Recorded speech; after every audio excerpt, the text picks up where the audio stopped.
What is the morning after tomorrow? The morning in your mind's eye. The morning in my mind's eye. My mind's eye morning, you mean? Morning. Morning, Lunch, everyone. it's lunch. Afternoon. It's actually lunchtime. Afternoon. So we are once again recording together, hence why we are there like it's weird saying good morning because we've literally been together all morning. Yeah, we've been together all morning. We recorded person. We've actually not done a separate recording in a while now. No, we haven't. No, not since we've been doing it in person. We were just kind of like, that seems to work. Yeah. What are we talking about today, Hannah? Because it's the 50th episode, episode 50. It is our 50th episode. Can you believe it? No. Can you believe? I can't believe we actually kept going long enough to get to 50 episodes. And even though we know technically it isn't the 50th episode, technically there are many an episode that have kind of been left in the editing bin, no? Yeah, there's a few editing bin episodes and there's a few bonus episodes that have come out. So technically it's not. However, on Spotify and Apple Podcasts, it is listed as episode 50. So yeah, big 50th episode will actually be on the website, the real episode. Yes, the real behind the scenes. Because we cannot use bad language We're gonna on this podcast. play a game. Called, so check out kevinrminds.co.uk/ Did You Good After Dark for that, for the real episode 50. The real episode 50. The real behind the scenes episode 50. There may be a few clips at the end of this. There may be, hopefully. Yeah. Hopefully. There's a couple of clips of some interesting conversations that will definitely be had. Do we include the ones we were on about last night is the question. But yeah, anyway, so for this episode 50, for the censored episode 50, we are just going to have a little chinwag about a movie. A movie, that we watched yesterday. We've been doing quite a few movie reviews. We've been doing a lot of movie reviews at the minute. I mean, obviously, we're all trying to work through the early 2000 movies, but this is not an early 2000 movie. This is a movie that was released the other day. Yep. And it is the movie for The Thursday Murder Club. Wow. A insane. book that we have talked about. We have talked about a lot. We are big fans of the Thursday Murder Club series. There is hopefully, there is another one coming out in either September or October. I can't remember when, but very, very excited for the next book. And obviously, out of nowhere, we knew that there was a film coming of Thursday Murder Club. I didn't. But I think everyone forgot it existed until my parent texted me saying, guess what I'm watching? And I was like, what? And she was like, I'm watching Thursday Murder Club. And I was like, no way. So then yesterday, when I turned up at Luke's house, I was like, here we go. This is what we're doing. Let's watch Thursday Murder Club. Yep. To see how it was. So, opinions. Well, Luke. I will say, I literally found out about it by seeing it on Netflix, and I thought it was a series. I thought it was going to be a series, not a movie. It wasn't until you clicked on it and I saw the runtime and I was like, wow, it's a movie. I personally think it might have been better as a series. I think the format would have worked better as a series because you could have dedicated the chapters. Yes. Not maybe a chapter per episode, no, but a couple of chapters per episode, kind of break it from into different bits. perspectives. Yeah. Like the books are. Yes, exactly. As well, I think the movie was good. I don't think it was amazing. Yeah, we did pause it a few times. We paused it a few times to have a little break. Yeah, I don't think it was anything to write home about, which made me sad because I was really excited for it. And it does have an amazing cast. Hate it. No. I just didn't love it. Yeah, I was very neutral about it. Yes. I will say it was weird going from, because obviously when you read a book, you have a picture of people in your head. Yes. So we were when we were watching it, being like, didn't picture him like that. No, I didn't picture Bogdan how Bogdan was. Yeah, didn't picture Ron how Ron was. I would say that's the most polarising one for me. I did never see Piers Brosnan as Ron. Would never have even gone, oh yeah, that's a logical thing. Though I will say, the scene where he goes to protect his son Richie when he's in prison. Yeah. The suit The suit. Pierce Brosnan shows up in this bright blue suit, essentially. It's orange like a tie. blue checkered suit. Yeah. Orange silk tie and like an undercoat of an orange shirt. Yeah. Isn't it? And the guy's like, is it Chris? He's like, did you get married in that? Yeah. And he was like, yeah, twice. Yeah. And it's funny because you can tell that he had actually got married in that because it clearly fits him, but it's a little bit tight. Yeah, so he's I clearly think they just got put on a little bit of weight. They got like Pierce Brosnan a suit a size too small for him. Yeah, just to make sure that it looked like it was a suit that Ron had had for a while. Crispy was on the countertop. Crispy, were you on the countertop? Crispy was on the countertop. You can be on the table, you can't be on the countertop, you know that. Were you sniffing for leftover tuna? And now she's on the placemat. Yes, because that is the spot. Stop looking at me, stop creeping. She always creeping Oh, crispy. But yeah, no, it was good though. It was good. It was good. The thing is that I don't think I would have enjoyed that movie if I hadn't watched it to see how it was. Yeah. Because we literally just watched it to see how it was, essentially. I think we both kind of went into it not expecting anything. Yeah. Because if there's one thing I've learned about books being made into films or series, you can't rely on the film or the series to actually be anything like the actual book. Yeah, for sure. It doesn't mean that it's going to go down the same path, have the same story. I've learned that the hard way with Warm Bodies. That is something else I will go into at another point. But the movie is never as good as... Yeah. And you always know the movie's never going to be the same as the books. It can't be. You know, you can get so much more detail and story and perspective in a book than you can in a film. And also with a book, you kind of imagine it the way you would envision it, whereas with a film, you can't. No, you're kind of stuck with who they are. And it's like, don't get me wrong, is it Helen Mirren who played Elizabeth? Yes. Perfect, but also not how I pictured Elizabeth. Yeah, no, I pictured her dressing a lot more old style. Yeah, same. Same with Joyce. Yeah. I expected Joyce to be much more of a grandma than she actually was. I expected Joyce to be quite plump. Yeah, just same. from the sheer amount of cake she eats. Yeah, and makes. And, yeah. like, you just expected a shorter, yes, like, plumper, I imagine, like, a northern granny, essentially. You know, most grandma-looking person ever. Yeah. One of those plastic rain hoods. Yes, like a proper little perm, a little bit of a pink in the hair. Yeah. Just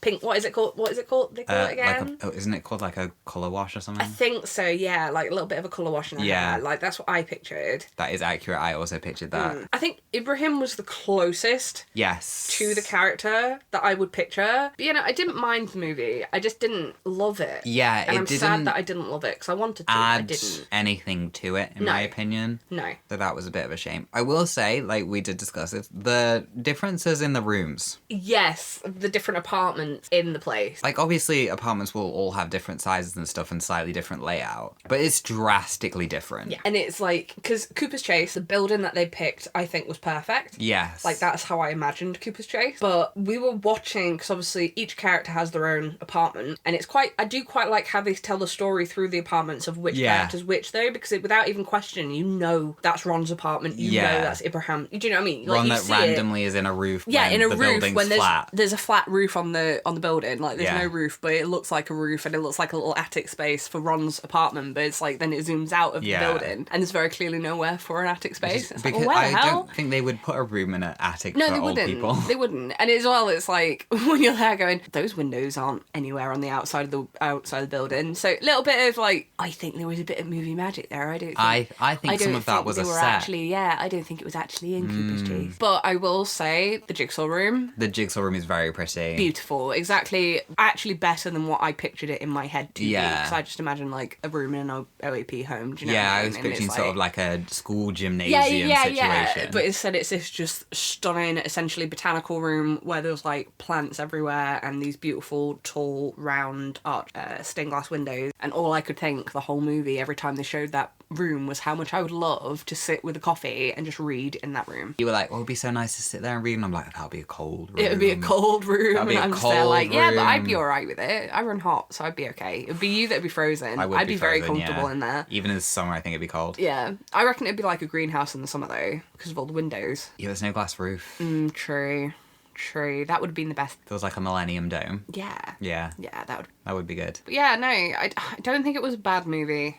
The thing is, because we haven't read the book since it first came out. No, we were struggling to remember everything that was happening. How accurate it was to the book. I think now that I've watched it, it would be interesting for me to pick up the first book again and give it a read to see if it's, like, actually correct. I think there are bits missing because they can't put it all so long. I will say, though, something that really annoyed me about the movie was when Donna got into Elizabeth's car to go and speak to, was it Bobby Turner? Yes, Bobby Tanner, I think. Tanner, yeah. And obviously Elizabeth's got, like, essentially a Bond car. Yeah. You know what I mean? And Donna's like, I didn't know you had a car. And Elizabeth just plain on says it was a retirement present from MI6. And I was there like, that's a bit annoying, because in the first book there is there's hint, right? You never know what Elizabeth used to do. You just know that Elizabeth isn't someone to be trifled with. It's not until the second book that you even get a hint she was a spy. It's like, why are you doing that? Like, leave the intrigue. Let them just be like, who is this Elizabeth? I think it's just because in films, because obviously you have to make it for Everybody. a wider audience. And you sort of, with films, you have to spoon feed people a lot. Yeah, maybe. Because it's like, obviously, throughout the whole thing, Elizabeth just seems to have connections. They just get stuff done. And I just thought that was a bit of a waste. They could have just kind of let that intrigue happen, because that's what I really liked about the first book, is the fact that you know all these characters, you know basic background, but you don't really know anything about Elizabeth. She's just very capable, and you don't know why. For her to just be like, oh, it was a retirement present from MI6, it's like, well, that's why she's so capable then, isn't it? So there's no surprise for the next movie. I don't know if they did it because they're not sure if there will be a next movie. I mean, maybe, because obviously the second book kind of starts, spoilers, but the second book starts essentially with it coming out about Elizabeth. It becomes a big thing. So maybe, but I don't know. It just seems like it was a surprise, should have been kept how the books have done it. Movie audiences are different. There's not a lot of... You can't have slow reveal plots in a movie when you don't know if it's going to be... You know, it's a 2-hour movie. Great cast, though, I will say. Really good cast. Star's good cast. Yeah, got David Tennant in there playing a Mr. great David sleazy Tennant. character. Got Tom Ellis. Tom Ellis, yeah, who plays Jason Ritchie. Who, we couldn't remember who the person was that plays... Oh, the bad guy from a Spice Girls movie. He's definitely in the Spice Girls movie. I remember that. That's what I remembered. Hang on, let me look. What's his name? The guy that plays Bobby Tanner. Richard E. Grant. He's in Death of a Unicorn, Thursday Murder Club, No way. Lesson. He was in Saltburn, Jack and Sarah Warlock. He was in Bram Stoker's Dracula. He was also in The Little Vampire. Oh. He was in Corpse Bride. He was in Logan. There was like a few of them that were just like, what do we recognize that person of? And it just turns out everything. Yeah, because that was the same with Joyce. I was like, who is that person? Yeah. And then I went on to her feed, and it was literally just Every wow. film ever. Yeah, she's basically just been our whole childhood essentially. Like, she's been in everything. It's just gonna annoy me if I don't double check, because I am sure that guy is the bad guy in the Spice Girls movie. I don't remember the Spice Girls movie enough. I remember it enough because I watched it enough, and I remember his face purely Was it? from Sorry, that. I didn't even know there was a bad guy in the Spice Girls movie. Well, it's not really the manager, like the nasty manager guy. I didn't know there was a plot. Yeah. I assumed it was just them talking about their music. No, it was like a whole film with the story and stuff. It was terrible, but I loved it. It was the 90s. Exactly. Or early 2000s. I can't see it. No, he's right there, look. Clifford. There he is. I am right. Richard E. Grant. Okay. Okay, that was driving me mad. Hugh Laurie was in The Spice Girls. Anyway, sorry, sidetrack. Beautiful cast, great cast, an okay movie. An okay movie. I wouldn't say... I don't know if it would be better if we hadn't read the book. But I feel like if we hadn't read the books, it would have been more entertaining, but... I didn't go into it expecting it to be like the books. No, I didn't. It just didn't grip me the way the books did. No, not at all. But then it didn't grip me the way a movie just would. I don't know. It was just kind of... It's not that it was slow it was just very mediocre, I feel. Yeah. Not in a bad way. No, I just feel like there was a lot of stuff left on the cutting room floor that kind of was missed because of time restraints and stuff. And it's just kind of like, well, I get it, but... The pacing was a bit... It was a bit all over the place. It was a bit like... Because it was like everything's happening all at once, but also only one thing over the entire movie. Yeah, you know? like happens. It's not really. like constant reveals or constant twists. It's like No. just sort of a slow meander to a murder, really. Yeah, murder-suicide, really. Yeah. Yeah, at the end. Spoilers. But, yeah, I don't know. It wasn't awful. I'm also not going to run home and be like... I'm not that arsed about it, to be honest. Yeah. I do think it would have been better if they did it on a series, just because they'd have had actual time to I flesh think it all out. series would have been better because you could have had like twists and Yeah. cliffhangers Yeah. and this, and there was never a time where you're like, No, not at all. And obviously, I know we've read the book, so we kind of know roughly what's happening anyway, but you gotta bear in mind, it's been years since we read it. If we weren't 100% remembering every single thing, you could have had an opportunity to get all readers still excited and get them surprised by stuff again. But it just didn't do that, unfortunately. I mean, it wasn't bad. I've watched worse. But yeah, I'd rather a movie be absolute trash than mediocre, because at least then yeah. it really failed at trying to do something, you know? I think the reason that like we're struggling to decide where it fell on the dartboard of films, as they say, is because, I mean, neither of us had any expectations, so we can't say it was like, oh, it really failed, or oh, it succeeded, or whatever. Like, it's like very much that's such a good point. It really did. It's such a good point. The goldfish went.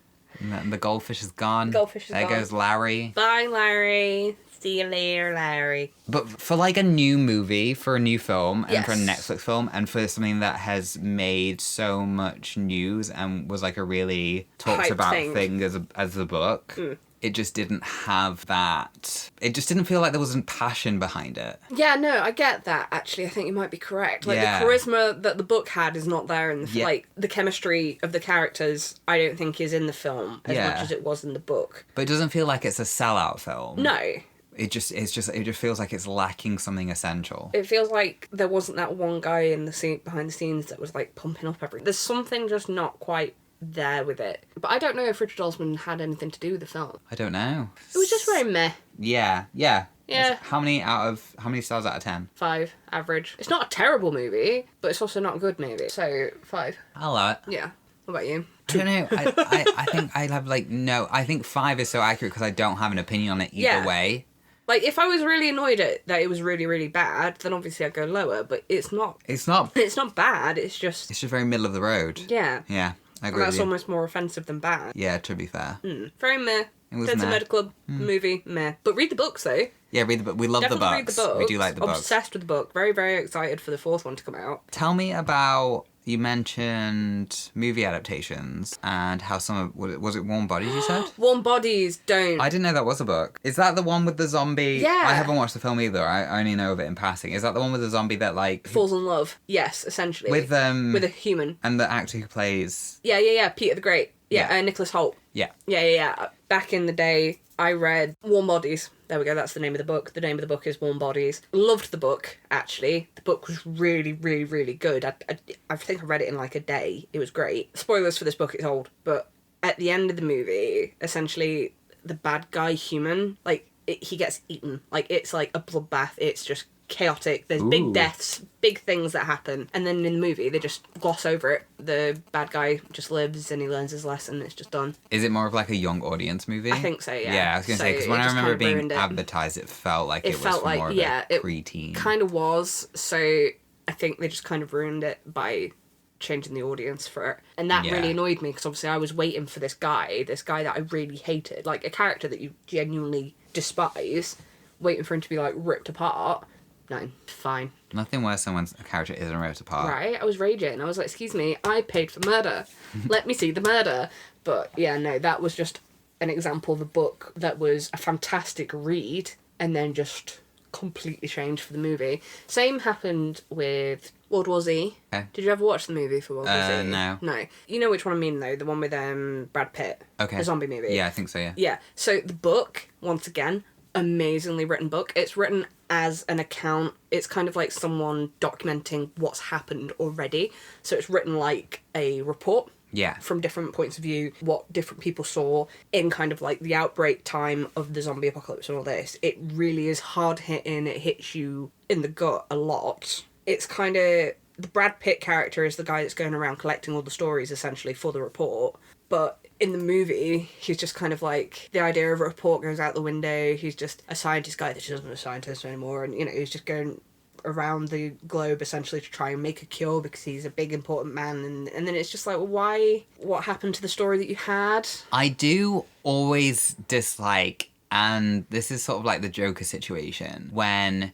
you take a character, you take a character or you take a story, change everything about it, still say it's that same thing, and then put it in a movie, and it's like... It's not the same That thing. would have been a really good movie if it was just... You just said it was a new concept. Are you on about the Joker movie with... that movie would have been so much more interesting if it hadn't have had anything to do with Batman or the Joker or anything. Well, it didn't really, did it? No, not really. I haven't watched the second one on it. It just kind of forced it in. But the first one... But the first one as well, it was a complete rip-off of The Kingdom Comedy, which is a completely different movie by Robert De Niro 20 years ago. Because when I was watching the first one, and I watched it based on the fact that, like, it looked like a good story. Yeah. But, like, you watch it and you're like, this could be anything. Yeah. And I think it would have been good if it was anything. And I think it was one of those ones which we're doing a fresh take on the Joker and Batman, which has happened throughout all of comics. You know, every time they're rebooted, it happens. It always gets rebooted. Joker's always different. Joker has 18 different backstories, like, whatever. But it's like, you could have made that so much more if you didn't say it was Batman and Joker in DC, because then the second one, I've not heard good things based on the fact of where it goes. I don't know. I can't remember the drama about the second one. But it's like the first one wasn't that great anyway. I didn't dislike the first one. I didn't dislike it, but it wasn't the hype that everyone was making out like it was the best DC movie to ever be released. And I was like, you take away the title, you don't know that's a Joker movie. Well, exactly. You don't know it's a Batman movie. So why can you say this is the best superhero movie when it's not even a superhero movie? It's literally, you take that away from it, and it's just a very dark story about a guy going through some really mental health. Do you know what I mean? It's not pleasant. I think if it was done as more of like an art house kind of movie, like an indie. Yeah. Like a Requiem for a Dream kind of vibe. Then it would have suited that tone really well. Yeah, it would have. Which essentially it did, because you do watch the whole film being like, yeah, this isn't DC. No, it's this not. Isn't... And the thing is, though, they're like, this is the Joker, okay, grand. And then they released the new Batman, which is once again... With Robert Pattinson, which is once again a complete tonal shift, but in the best way, as far as I'm concerned. It is a long movie, though, because you think it's going to end at one point, and it just doesn't. It's a long movie, but I think it's probably what I would say is the best Batman movie. Whoa. Other than The Dark Knight. And that's purely The Dark Knight is really good. Purely for Heath Ledger. That's the that. thing. It's not anyone else, it's purely Heath Ledger. But... The problem is, and quite a few movies and shows are doing this now, is that they make scenes so dark. Yeah, you can't actually see what's happening. Where it's like, it works in a cinema, but if you're watching that on a TV or a computer screen or whatever, and there's any kind of sun coming through a curtain, that's it, you can't see it. Brightness up to the max, and you're there like... squinting at it, just like, hello? Squinting. But I do love that movie, purely because it's the closest to Batman I think you can get. It focuses on the detective side of the world's greatest detective, which I think people forget. Batman is the world's greatest detective. I do like it. I have never rewatched it. I have. I enjoyed it a lot. Whereas I have rewatched Dark Knight a few times. The thing is that all the Batmans, right? You've got, you know, going back from like the Batman TV show. Oh, with Adam West. Yeah. And then you've got like the movies with George Clooney and stuff. Right, so you've got the first Batman movie was the Batman that had Jack Nicholson as the Joker. Yeah. And then after that it was Batman Returns. That was by Tim Burton, which was... with the Penguin and Catwoman, yeah. And I think that was Val Kilmer, wasn't it, as Batman? Or was that the other guy as Batman? And then third and fourth is Batman and Robin and Batman Forever, right? I thought it was the other way around. I thought it was Batman Forever and then Batman and Robin. You might be right, yeah. Which has got Poison Ivy because Batman and Robin is the one where George Clooney takes up the mantle. Because he's got that weird bat suit with like the weird nipples on it. Yes.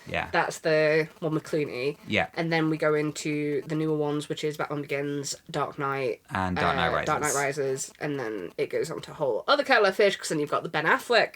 I've never seen the Ben Affleck ones, actually. Batman vs Superman, which I've never seen. Yeah, I've never seen those ones. Never seen it. You've got the Justice League and all that. Never seen it. Fiancé has tried to watch the Schneider cut of the Justice League. How long is it? 20 times in a row. It's like 4 hours or something. I can't. I get so far through it and then I'm like, no, I'm bored. And then they brought out, obviously, the Robert Pattinson Batman. Yeah. The Batman, which I do think is... You can see the different eras of the Batman, because, like, the TV show is definitely, absolutely, you can't say it's not, like, golden age of comics Batman. No, it's not. It's silly, it's goofy. It's Batman. There's shark repellent bat spray. There's kapow. You know, it's There's kapow. He's there with a bomb walking around. There's ducks and everything. Yeah, it's very accurate to the old style Batman where comics were silly, goofy. Yeah. Then you've got the Dark Knight is definitely like the grittier Batman kind of like... Well, it's the 2000s, isn't it? Yeah. It's the 2000s Batman. It's the gritty Batman. Yeah, before New 52. Yeah. I'd say that era. I mean, the 4 films with, like, Tim Burton, George Clooney, whatever those 4. Yeah, the original 4. They kind of are quite tonal shifty throughout them all. Throughout the whole thing. Like, none of them are very together. Yeah. But also, I think that's just... Weren't they all by different directors? Yeah, they were by a different direction, but there's no, like, solid era. I don't think there was ever a plan to keep them going either. I think it was, we'll make this film. They made the film, and then it was like, oh, we've got more money. Let's make another one. For sure. Let's make another one. I think the only ones that proper fit together is the Dark Knight trilogy, but that's because they are a trilogy. Yeah. You can watch them in a row, and they all make sense. I didn't dislike the Dark Knight trilogy. Definitely the Dark Knight is the best one. Yeah, 100%. Batman Begins is okay. It's alright. Rises, I hate Rises. I don't mind. Is it Cillian Murphy as Scarecrow? I like him as Scarecrow. Yeah, I liked him as Scarecrow. I think he's a good Scarecrow. Yeah, and I think Tom Hardy is a good Bane, to be fair. I think the Dark Knight is, and I have watched the Dark Knight the most, is just definitely the best one. Yeah, and I think as well you do see the different eras with the Jokers. Yes, you do. You know, because you've got Heath Ledger Joker is definitely more of like the twisted Joker, like just a regular person who went through some trauma. Yeah. The Jack Nicholson Joker, which is like classic the classic clown Joker. Yeah, the classic goofy guy. I love Jack. You've got the Jared Leto Joker that is kind of the mobster Joker. Can't say it's not the New 52 Joker. No, it is. That's the thing. It was just instantly deemed as completely the worst Joker because, let's face it, the problem is that you can't follow Heath Ledger. You can't, and that's the thing. I think if it had been down the line, then maybe he would have had a chance of not being absolutely hated. But because he was the only Joker after Heath Ledger, they just saw the silly tattoos and the gold teeth and they're like, that's not Joker. I get it. I do like Margot Robbie as Harley Quinn, though. I love Margot Robbie as And I Harley love Quinn. the Birds of Prey movie. Yeah, that's great. It's a good movie. But it's like, I don't even mind the second Suicide Squad movie. The first one's crap. The second one's alright. Peacemaker in that. I don't think I've watched the second. It's alright. Wait, is that the one? I might have actually. Peacemaker's John Cena. Yes, I have. Yeah. I think so. Do they fight like a blob or something? Yeah. It's alright, actually. It's got Idris Elba in it as well. I didn't dislike the Suicide Squad movie because the first one is New 52 Suicide Squad. I don't think I liked it because I was expecting so much more from it, and then it was just a bit of a flop, you know. It just copped a flop halfway through, and it's just like, well, I quite liked it. I did. It's alright, but it's not grand. We like movies. We do like movies. We've been talking a lot about movies recently. Yeah, we have. We've been doing a bit of a movie theme, and then I think because Halloween's episodes are next. Are they going to be? Season. Am I making you guys watch spooky movies? No. Are they going to be? Boo. Are they going to be... Are we doing movie reviews for Halloween? I mean, yeah, you got to have a spooky movie for Halloween. That's what Halloween's about. It's about spooky movies and candy and dogs. It's about Halloween Town. It's about... Hocus Pocus. It's about Hocus Pocus. Can we talk about the fact that we were playing Mario Kart?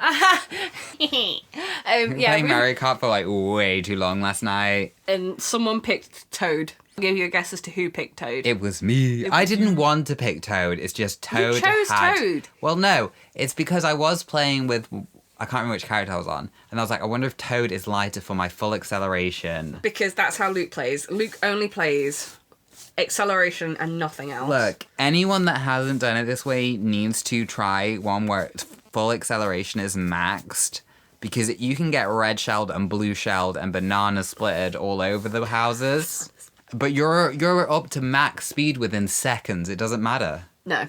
Yeah. You do like the... You miss a turn, you hit a bump, you fall. You're back to top seed again seconds later. It's like... Yeah. Yeah, no, we played quite a few hours of Mario Kart. We did. We went for a walk this morning. We did. We go for a walk this morning. We came back and we sat down all tired from our walk, and Master Luke decided he was going to walk over to the Switch and try and press it to turn it on, and I said, well, maybe we should record first, or we'll just be here all day playing Mario Kart. Yeah. And we have a lot to record. We have a few episodes to record today. We do. So, yes. So we had to... I, the voice of reason, listeners, for once. But yeah, no, so we played Mario Kart. I have no doubt that we're going to be playing more Mario Kart after and some Smash Bros. And some Smash Bros. We've also got Crash Team Racing as Ooh, well. Not as fun, I don't think. I don't know. I haven't really played it. Oh, we could play a bit of that then. I have played it. I never find it as fun as Mario Kart. Also, Luigi's Mansion 3, which I know has a multiplayer mode, but I've got no idea how it works. Okay, we'll go through some games later. Yeah. We can go through some games, and hopefully we can get fellow podcaster Jordan involved. Fellow podcaster Jordan on a Super Smash Bros. Brawl. Yes. And Mario... Super Smash Bros. Of the Bros. Yeah.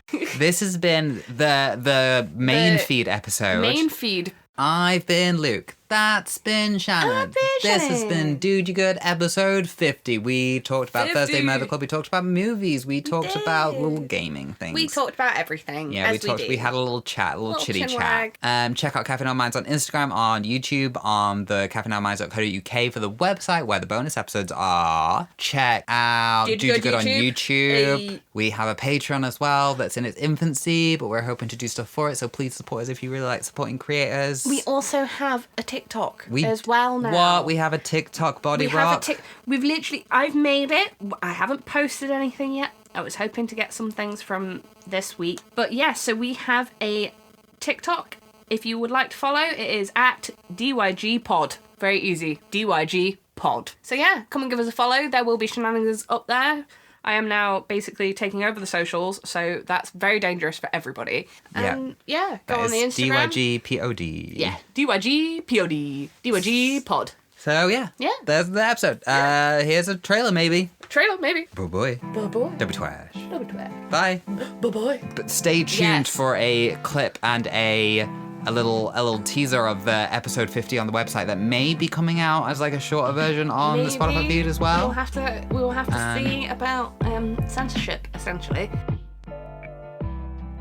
You're gonna have to kill a Bigfoot, Kill a Bigfoot. but keep other Bigfoots alive. But the problem is once you kill one Bigfoot, though, you're then going to have to spend your entire life always looking over your shoulder for the Bigfoots hunting you. Yeah, because they might be out for you. Yeah. They might have, like, clocked you, got your Yeah, name. exactly.